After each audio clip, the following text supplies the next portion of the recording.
There we go. Yesterday, we talked about the temperatures of pranayama, and then we did 9 breaths for each temperature. And that was cool. We'll do that exercise again. Tonight, I wanted to mention the 4 stages of pranayama. I'm pretty sure this is out of the Hatha Pradipika. The 4 stages are Sveda, S-V-E-D-A. I don't care if you write this down. I don't care if you ever know about it again. I don't think that the 4 stages are super important, other than if you are sharing pranayama with someone and you see them going through any of these stages, you'll be like, that's okay. I'm not going to call an ambulance. So the first stage is Sveda, S-V-E-D-A, and that is perspiration. And if you perspire from pranayama, when your pranayama exercise is over, you're supposed to rub it in. That's part of like the protocol. And there's a whole lot of theories on why people rub their sweat back into their body. One of them is that it creates like a barrier so that your skin is more protected from the outer environment. So it's like a coat of armor. It's actually referred to as a coat of armor in one text. And then the Western ideas are like you spread your hormones out and then they're reabsorbed so you can kind of recycle them. I don't know if that holds up scientifically, but that's just what I was told. Okay, the second stage is Kampa, K-A-M-P-A. Kampa is trembling. And it's very likely that if someone is, practicing pranayama for the beginning of their pranayama practices, or they're kind of pushing themselves, it's quite likely that they're going to perspire or they're going to shake a little bit. And the third stage is Baka, B-H-A-K-A, which means, Baka means frog. It's jumping like a frog. It's where the body really starts to jump. There's 2 stories about this. One is my first pranayama teacher, Michael Martin, the guy where we had to do 45 minutes of Paraka Kumbhaka, Rachaka Kumbhaka. He used to lie down on the floor, exhale, hold his exhale out until his whole body was doing a lot more than twitching. And he thought that that was a good demo. And I thought, I don't think I ever want to do that.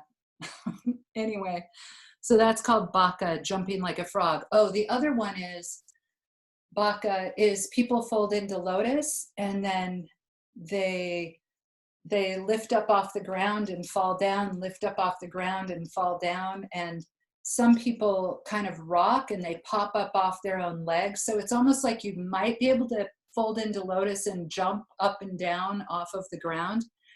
But if you see any videos on it or anything like that, it's pretty impressive. So jumping like a frog, it can be done in lotus or it can just kind of happen. But it's done like a reflex unintentionally, or is it intentional? It's written about as an energetic power, like an energetic power release, and it makes you kind of use anti-gravity for a second and then you come back down. And a friend of mine studied TM for a long time, and she said she had her glasses off, she couldn't see, but she said that she could hear people around her like lifting off the floor and coming back down. So, and there's videos of people doing it, on YouTube, and they're usually folded into lotus. Hi, Jen. And then the 4th stage is Laguta, L-A-G-H-U-T-A, Laguta. And that is extreme lightness, walking on air. So that's like you would get the lift off and then you could hover.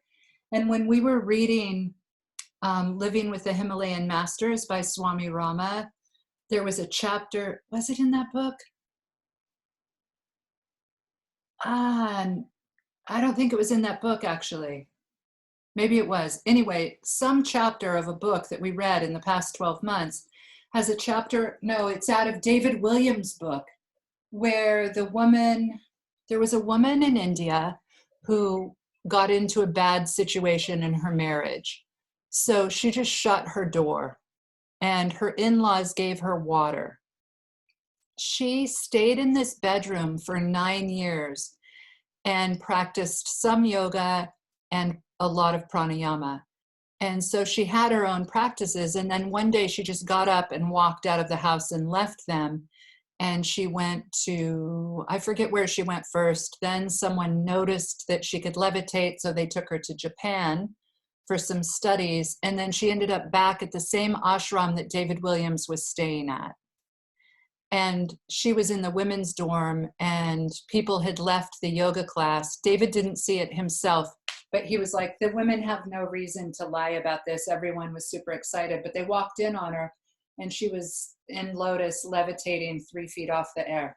Anyway, I think that's kind of cool that levitation is just a side effect of pranayama. Okay, so those are the 4 stages, and that's what I wanted to tell you about this evening. And we'll start off with the same pranayama that we did yesterday, having to do with the 4 temperatures. So the first one is, does anyone have any questions? No, not yet. Okay, cool. So the first one is in and out of the nose. So it's pretty much ujjayi. You could do it quieter than ujjayi. I just do ujjayi. So sit up or lie down, totally up to you. And when you're ready, inhale, exhale, in, out, in,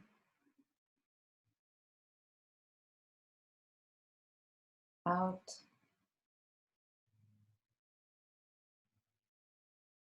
in, out,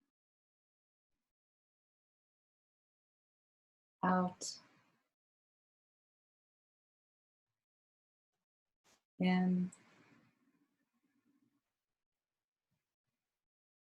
out, in,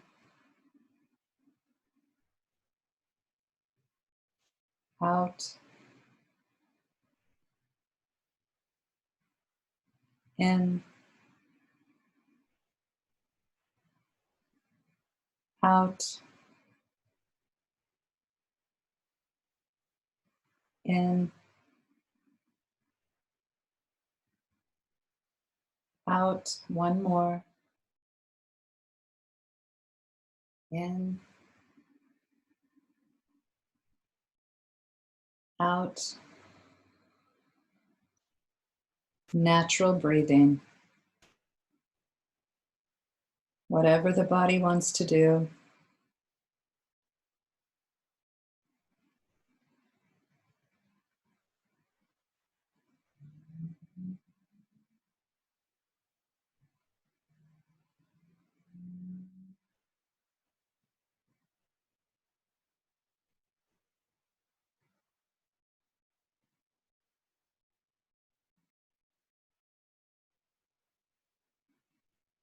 In and out through the nose is considered hot or heated. The next one we're going to do is in through the nose, out through pursed lips. When you're ready, in, out, in through the nose, out through pursed lips. In, out,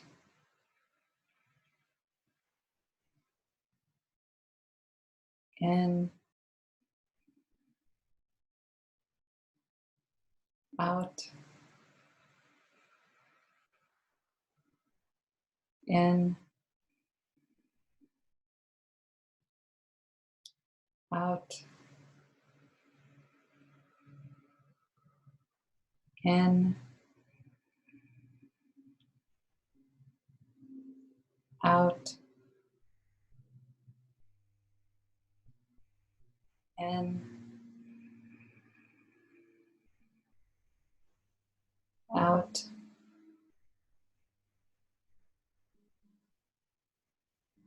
in,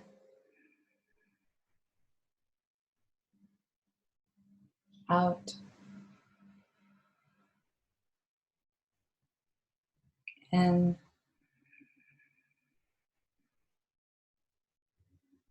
out,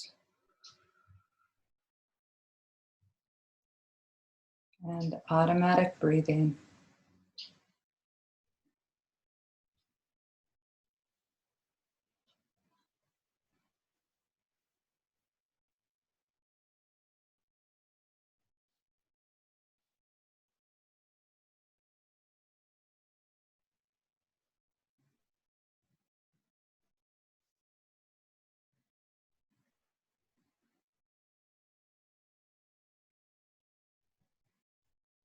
That was considered a warming breath.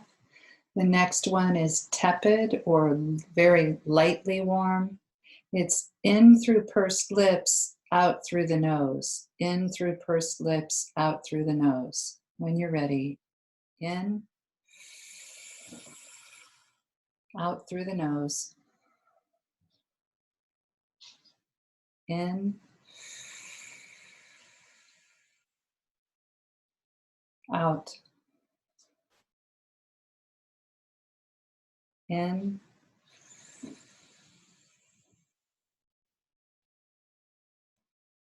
out. In,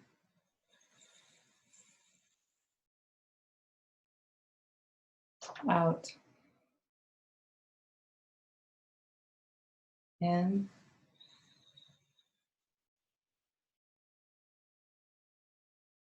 out. In,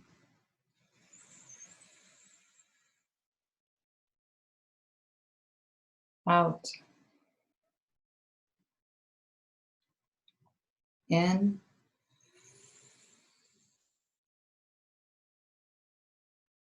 out. In,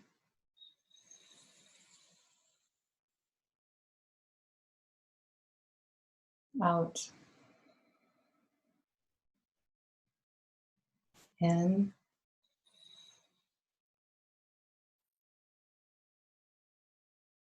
out. Automatic breathing, natural breathing.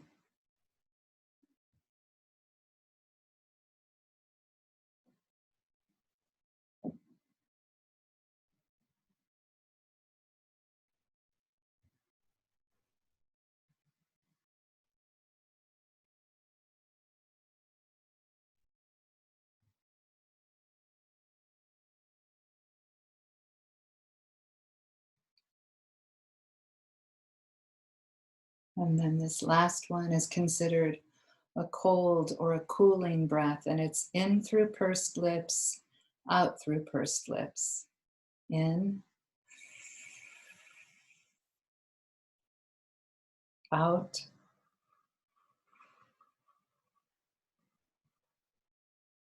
in,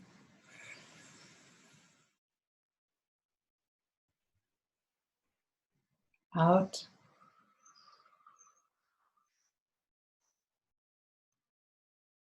in,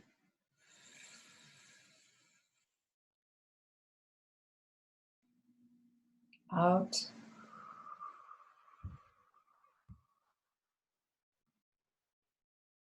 in,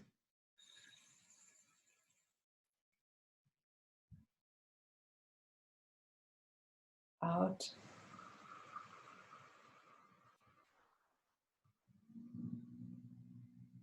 in,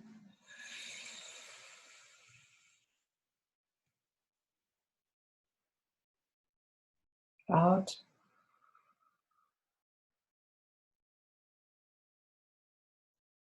in,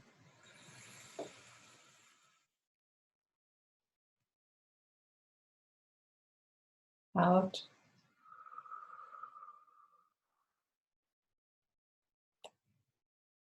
in,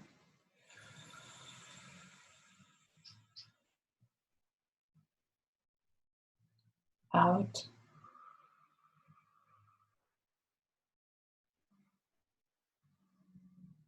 in,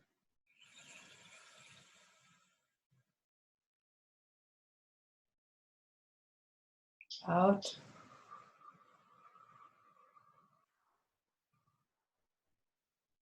in,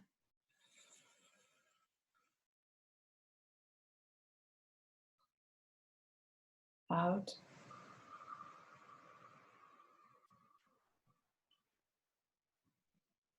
Automatic breathing, natural breathing.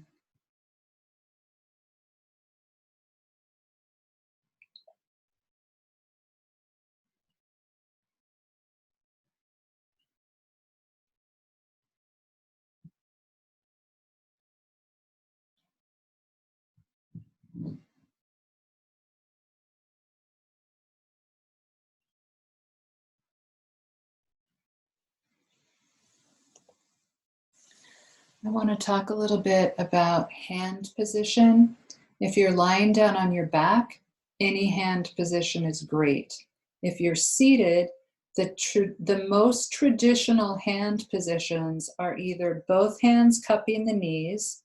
Krishnamacharya loved this hand position. He used this a lot. Or the back of the hand is on the knees and the first finger and thumb touch. The other fingers are together and straight and they point down toward the floor. And extra, anything, I'm not going to name it, anything that we would be getting rid of slides down the arm off these three fingers and the earth eats it for dinner. It's dinner time. The earth eats it for dinner. So you'll see a lot of pranayama practices with people in this mudra or this mudra. Both are traditional. Elbows being straight is more powerful than arms being relaxed. And I don't think it matters because I think practicing any amount of pranayama is amazing, but just so that you know, like a lot of times I keep my elbows straight because I want to. Oh no, we've already reached the point where words aren't working. Oh no. Okay, so the next really sweet, sweet pranayama is you look left and inhale, turn right and exhale. So look left, take an inhale, turning the head, exhale right. Turn left, inhale. Turn the head, exhale right. Left in, right out. Left in, right out. Left in, right out. We're going to reverse it. Right in, left out. Right in, left out. Right in, left out. Right in, left out. Right in, left out. One more, right in, Left out. Skull to neutral, automatic breathing.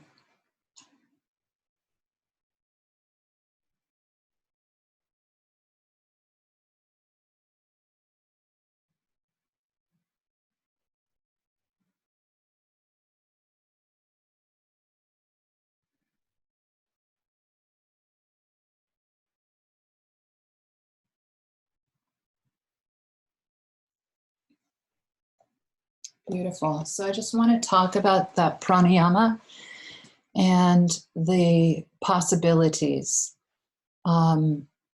It could be that you're going from the left to the right. That's usually how it starts. And many people only go in that first direction. It's up to you whether you want to go in the second direction or not.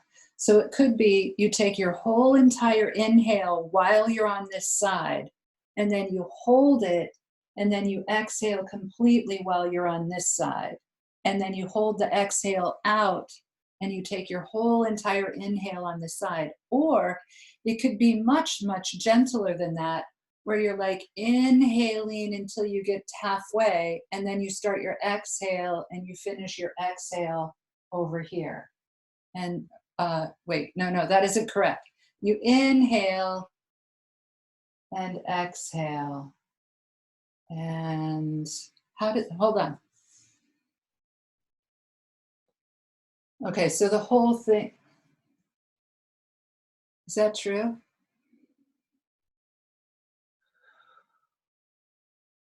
So I'm finishing my exhale as I swoop back here. And then I'm inhaling as I come here.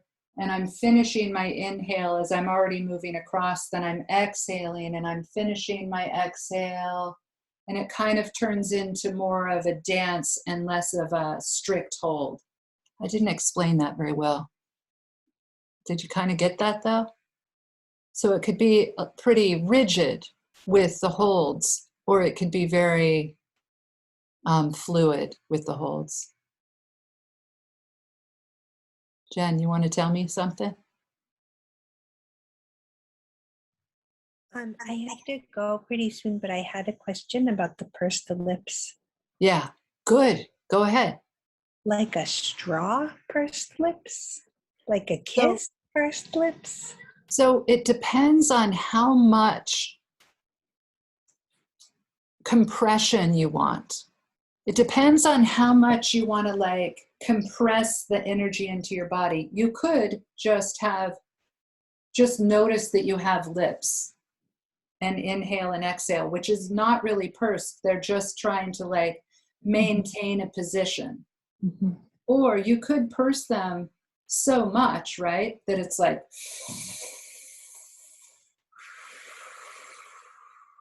and there's a lot more force. There's a lot more suck on that inhale and a lot more force behind the exhale, the more your lips are pursed. So I just kind of go, so it's not as small as a straw. It's pretty much so that I can count to whatever I'm counting to. Like if I'm inhaling to the count of 8 or 9 or 10, and then exhaling to the count of 8 or 9 or 10, I purse my lips to kind of get along with that count. The inhale with the pursed lips was working for me, but on the exhale, my lips started shaking. Yeah, because they're not used to working. Our lips are used to speaking and sometimes helping us chew. But when you try to hold, it's just like when you first probably tried to hold your arm up in triangle, maybe your arm, the top arm may have started to shake because it was like, I've never been asked to hold this position before. So probably the bottom lip was like, I'm not in shape for this yet. By Saturday, we'll be in shape though. Sounds great. That was a great question. That was a great question. Thank you. I love you. Bye, Jen. Does anyone else have any questions or comments? So that traveling breath, I don't know the actual name of it, but I call it madhu because madhu means honey. And it's a very sweet breath. And it's a very sweet thing to share with someone. It's incredibly approachable. And there's enough to do that even if you're sharing with people who are, really young, they tend to be this tall. People who are really young, there's still something to do because the breath is being coordinated with movement. So I call it Madhu Pranayama, honey pranayama, sweet pranayama. Go ahead, Gina. I was just going to ask you what Madhu meant, and then I was like, oh, yeah, I got it. My short-term memory isn't that bad. It means honey. That was good. Good. Anyone else? Anything to share? I really like that Nicole is sharing that view. I know. That's beautiful. It's amazing. So I feel like I'm still, even though, I've approached pranayama a lot over the last few years, I feel like I'm still making friends with it. Mm-hmm. And I decided tonight just to use the inhale, exhale, in and out through the nose, and just find the top of the breath, find the bottom of the breath, float back up, float back down, because that was really, really working. And so after the first cycle, well, I was planning to do all 4 temperatures, but after the first cycle, I had this sensation. It almost sounds crazy. So I'm aware that this sounds crazy. I just want to say that since this is being recorded. I'm fully aware. We're not calling the ambulance, though. I had this sensation that my head floated off of my neck, like it was like a balloon, like this helium lift. And it felt so good that I thought, I'm not changing anything. I am not going for the tepid or the warm or the cold breaths. I'm just going to try this. And then on the last, and I got that sensation every time. And then on the last one, I thought I'm going to lay down because last night I was a little bit restless in my sleep. So I did a few cycles of just inhale, exhale, out through the nose, in through the mouth, out through the nose. Because once I get to automatic breathing, I'm so relaxed. But I thought, I wonder if I could get that floaty sensation if I'm lying down. And I was thinking, I doubt it because, there's pressure against the back of your head. So I didn't get exactly the same sensation, but it was a different sensation. I don't know how to articulate it. And it really was in my head. It was good, though. That's awesome. I love it when our practices make us feel good. Yeah. That's so great. That's perfect. It was good. The other thing I wanted to say about the recovery breaths, when I say automatic breathing or natural breathing or let the body do whatever it wants, a lot of times the momentum of the pranayama, especially these very basic pranayamas, the momentum is the body wants to keep doing that. So, so it can't, like, you can let it. When I'm doing automatic breathing, I'm usually doing ujjayi, just a really nice ujjayi. That's what my body's used to. It's what it likes. It's what it wants in that moment. But if you're doing a pranayama and then I'm like automatic breathing and you're like, I don't really want to stop, that is also automatic breathing or letting the body just continue that pattern. And is it 9 cycles you're doing, Kath? Yeah. Okay. Is there a reason that it's 9? Is it? Yeah. It doesn't matter. I just didn't. No. The reason is because it's a division of 108. So the real reason is we don't have time for each of those for 108. Well, we do. We can make a special appointment for that. Anyway, cool. All right, you guys, thank you. Mireya, thank you. Erica, thank you. Amelia, thank you. Sydney, thank you for coming. I love everyone so much. Lori, thank you. I love you. Gina, thank you. I love you. Nicole, I love you. Amelia, Sydney, Mireya, Erica, you guys know I love you. Anyone watching this video, we all love you. Bye. Thank you, Kathy. Thank you. Namaste.